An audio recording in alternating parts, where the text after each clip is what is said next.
ambapo si mwekezaji, si mjumbe wa bodi ya Yanga, lakini Yanga ilipo yeye yupo. Lakini wewe mwenyekiti wa bodi, ni nani kakushauri ukae mbali na Simba? Kwenye tukio kubwa la finali hatukuoni. Kwenye tukio kubwa la kuhakikisha tunamfunga mtani wa jadi, tuchukue ubingwa hatukuoni. Kwenye taharuki nyingi umekaa kimya, hata neno la faraja hautoi. Iko sawa sawa?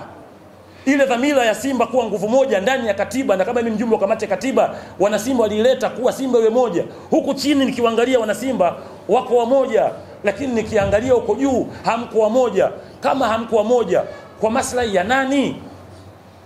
Hata kwenye mechi ya Simba na Yanga, wajumbe wako, mwekezaji wetu, mdhamini wetu, mwenyekiti wetu wa bodi hawakutokea uwanjani. Kama wakutokea uwanjani, tunaona hao wenyekiti wetu tu ambao tuliowachagua wa kuungaunga, wa kupambana huku na kule, ndio wao wako kama yatima. Nguvu moja kwa mujibu wa katiba yetu hapo imepatikana.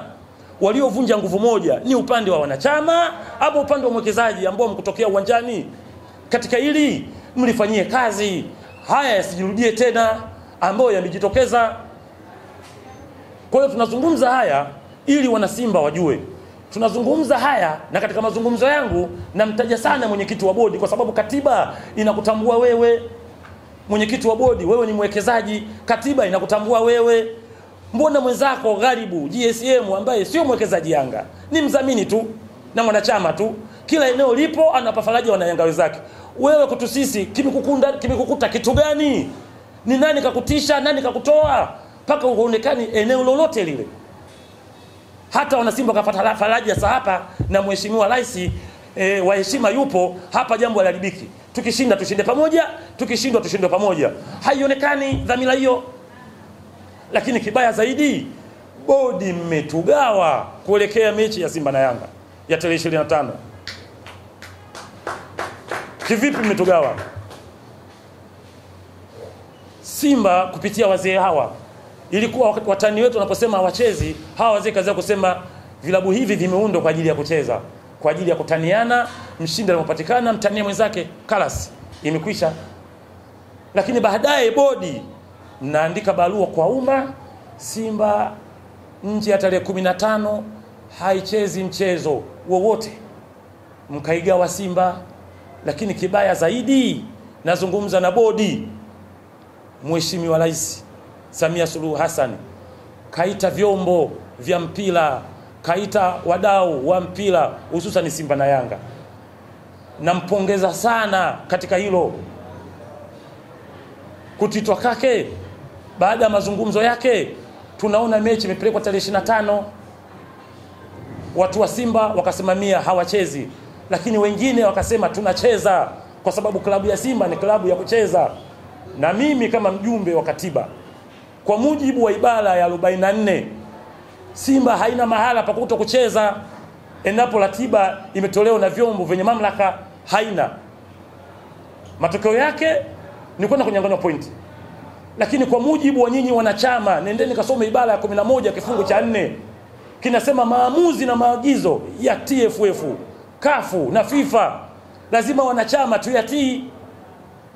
Maagizo ya TFF ilikuwa ni mechi tarehe 25. Inakuwaje bodi hamkutoa barua ya kusema ile barua ya kwanza kwa heshima ya kumheshimu Mheshimiwa Rais na kwa heshima ya kutii katiba yetu kwa mashirikiano na vyombo vya kimpira, sisi klabu yetu ni klabu ya mpira, wana Simba twendeni tukacheze?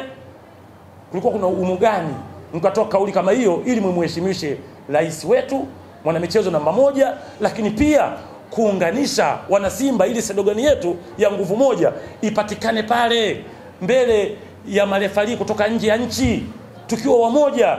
Lakini tumekwenda kwenye mechi ile mbele ya waamuzi wa kimataifa tukiwa Simba makundi mawili. Kundi moja linatumikia barua ya bodi, taarifa kwa umma, kundi lingine linatumikia taarifa ya viongozi wa matawi kutoka kwa mwenyekiti wao ambaye kwenye bodi yeye ni mjumbe tu. Hapa mkutendea haki kama bodi. Hatutaki mjiuzuru katika hili, tunataka mjitathmini yasirejee tena. Na katika hili mama mumuombe radhi, kwa sababu kunaonekana tumeenda kucheza sisi Simba kishingo upande. Hatukwenda kucheza kama kwa nguvu moja na morali. Hili kwa mama tumemkosea, kwa serikali tumekosea. Serikali ambayo imekuwa bega kwa bega katika manufaa yote, hususan katika mechi za kimataifa. Serikali imetoa ndege na pesa, tukafanya vizuri nusu finali kwenda finali. Serikali imetoa pesa na ndege, tukapambana finali. Tukapambana, tukatoka moja, tukaangalau tukaipigania heshima nchi yetu, tofauti na mwaka 93 tulifungwa 2-2 mbele ya Mheshimiwa Rais. Tukatoka moja, tena moja yenyewe tuko pungufu. Moja yenyewe goli moja refa likataa. Kwa Simba kwa rekodi ya mwaka 93 msimu huu ni fahari. Kwa nini tunaegomea serikali? Kwa nini hatuipi msimamo serikali? Kwa nini hatuiungi mkono serikali? Tunakwenda kinyonge kama tumelazimishwa kucheza na Yanga. Hapa tukua sawa. Tulikwenda kucheza ile mechi ikiwa bodi nyinyi mmetugawa. Na kama mlitugawa kwa faida ya nani? Na kama nyinyi kweli ile barua hamkutaka kama nyinyi kweli bodi ile barua hamkuwa na dhamira tena ya kucheza, kwa nini hamkuonekana uwanjani? Hasa wajumbe wa kutokana na Mo. Kwa nini hamkuonekana uwanjani? Na kutokuonekana kwenu uwanjani mmemsusia nani? Mnamsusia Mangungu. Na mkimsusia Mangungu mmemsusia nani? Sio sisi wanachama. Na mkifanya hivyo ni haki. Mungu atakupendeni. Na Simba ni nguvu moja. Na nguvu moja ndio kauli ya Mungu na ndio uwepo wa Mungu, baraka zake zipo hapo. Mbona huku chini wanachama wanashirikiana nchi nzima, wanahangaika kwa dhiki na shida? Kuna wengine finali wanachama wameuza paka vitu vyao mradi waipigania klabu yao ichukue kombe. Kwa nini nyinyi hamui wamoja kuipigania klabu? Haya niliyozungumza ni ushauri na ndani yake kuna ukumbusho wa kutekeleza majukumu yenu kwa mujibu wa katiba yetu ya Simba Sports Club.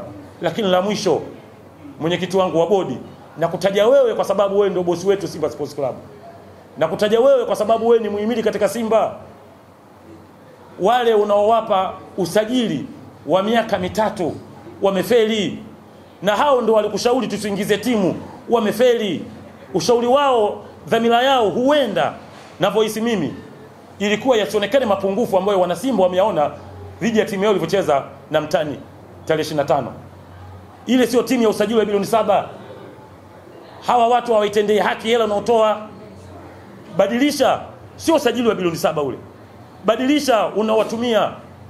Simba ina wachezaji wa zamani. Ina makocha wa zamani, watumie kupitia bodi. Hawa unaowapa na kuamini wameshindwa. Ile sio timu inawakisi thamani ya bilioni 7. Lakini hata kama unatoa bilioni 20 kwa ajili ya usajili, simamia timu yako kwa nafasi yako mwenyekiti wa bodi, kwa kuwa bodi ndio imekamilishimiwa shughuli za kila siku kwa niaba ya Simba Sports Club. Kama umebanwa kwa majukumu ya duniani katika kuimarisha utajiri wako, nafasi bado unayo. Mteue mwenye nafasi. Wapo watu wengi tu. Yupo Kasim Deuji, yupo Azim Deuji, yupo nani? Mteue awe mwenyekiti wa bodi, mwenye nafasi tumuone. Ageni alijiuzulu kwa kushindwa ama kwa kuonekana atimize majukumu timu inadaiwa. Leo tena timu inadaiwa.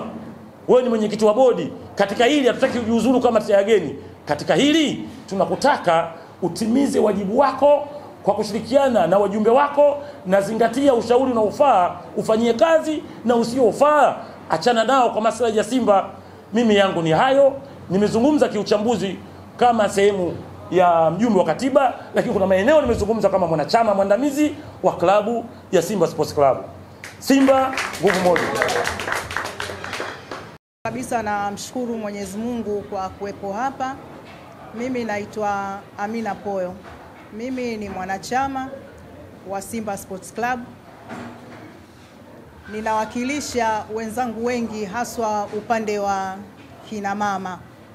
Japokuwa mara nyingi sisi kina mama tunakuwa hatupendi kuongea, lakini saa nyingine kuna kipindi kinafika wanasema hata bubu alitamani kuongea kwa ajili ya uchungu wa mwanae. Mjumbe mwenzangu amenifilisi. Maeneo mengi sana ameyagusia na kuchambua vizuri.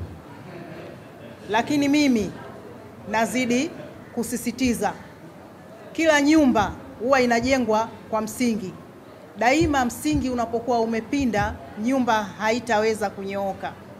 Nasisitiza na ninawaomba viongozi wangu, Simba Sports Club ya sasa hivi inaongozwa kwa mujibu wa katiba na chombo kinachoitwa bodi.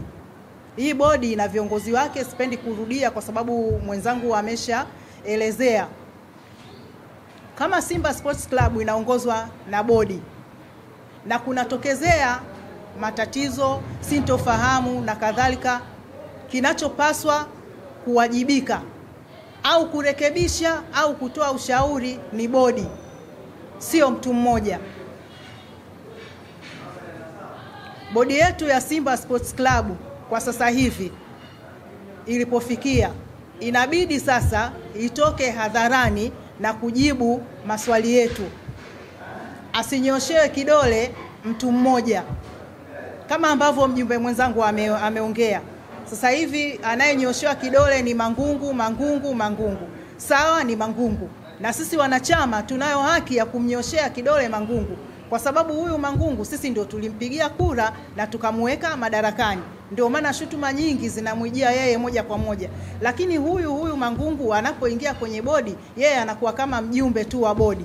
Sasa tumuombe mwenyekiti wetu wa bodi, anao washauri wake, anao wataalamu wa biashara.